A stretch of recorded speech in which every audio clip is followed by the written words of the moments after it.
I caught up with the Absa Group CEO, Arrie Rautenbach, and asked him about the impact of load shedding in 2023, of course, grey listing and the tough operating environment in South Africa and in the region where they operate on the African continent, and what all this will actually mean for economic growth in the country. This is what he had to say.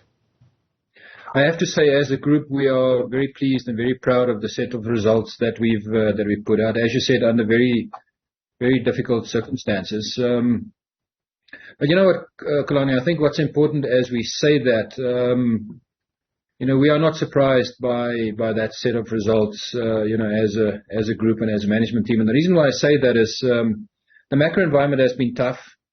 The macro environment is going to be tough going forward. But as a group, we've got a very clear strategy. That strategy is transparent.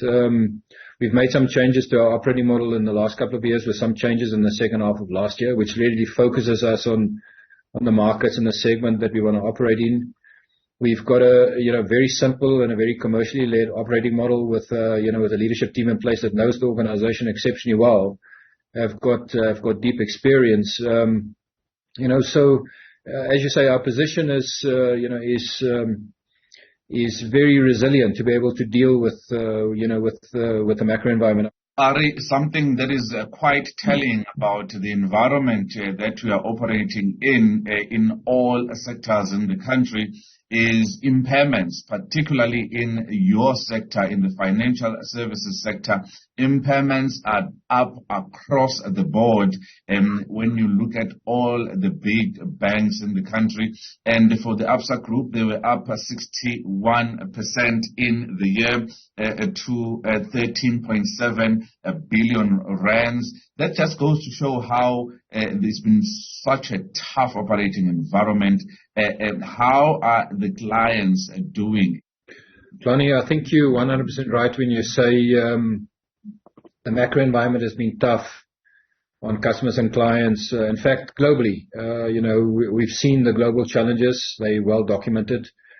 Regionally in Africa, we are not spared from those global challenges. And of course, we've seen some challenges in our biggest market, which is South Africa. So if you just briefly touch on some of those challenges, we've seen interest rates move globally in our regions as well as in South Africa significantly in the last 12 months. Close to 400 basis points rise in interest rates is a significant change.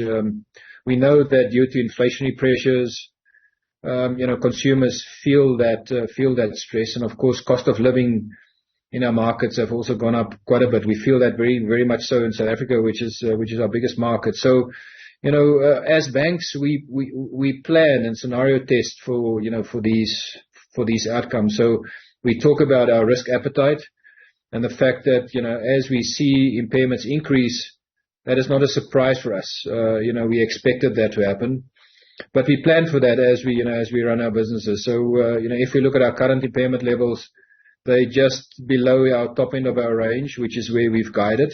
Of course, when you talk about the numbers, we had to deal with a very specific event in Ghana, which was a sovereign distress, which obviously we built some coverage for. But the underlying, if you exclude that, the underlying stress in the portfolios are building up as a consequence of this, and we expect that to be part of at least the near term as we go forward. That stress will be there.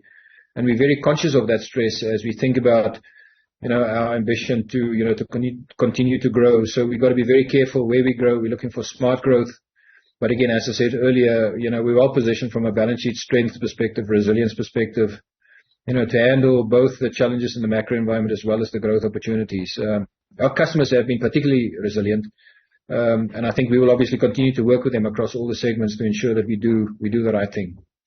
Arrie, let's talk about the expectations now for the Reserve Bank. A monetary policy committee in a couple of weeks, they'll be coming out to tell us whether they are keeping interest rates unchanged, or it's 25 basis points, or it's a 50 basis point hike.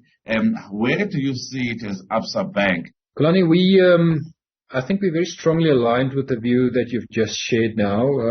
So our expectation is possibly one more rate hike, probably early in the year. And then, of course, with the global situation of inflation staying persistent, we expect that to probably stay at that level for a slightly longer period of time than what we may have expected when we closed the year last year. So I think to the conversations that we've had earlier, rates are still going to be high, still going to be higher for longer, and we need to be particularly sensitive to that impact on our consumers and our customers. As we have this conversation, of course, that is a view that's very much a South African view, and we're also seeing rates, going up across the rest of our markets. But again, I think, if you think about the South African context, having rates at this level is not something which is uncommon for us. I think what we had to deal with was the fact that the rates have moved quite fast to get to this level, and that means businesses and consumers have got to adjust their monthly cash flows quite quickly, which is obviously, in the short term quite difficult for them as they settle, with the impact at this sort of level going forward. Arrie, let's talk about grey listing. Moody's has already said that it's credit negative for South African banks. On top of that, we have got load shedding. On top of that, we've got a number of other stresses that are coming up, which seem to be just weighing on the South African economy. We've heard from the Reserve Bank saying they're expecting a 0.3% increase in economic growth. What's your outlook? I think the growth in South Africa is, of course, the growth that concerns us. Our outlook is, probably around 1%. But I think, with some of the elements that you've highlighted, specifically load shedding, we think there are some downside risks to that level of growth. So, of course, load shedding is an area that we certainly have to hold hands and operate collaboratively to ensure that we find solutions that start bringing sustainable solutions to our market, because currently load shedding is impacting every South African. It doesn't matter whether you're an individual or a small or a medium business or a corporate.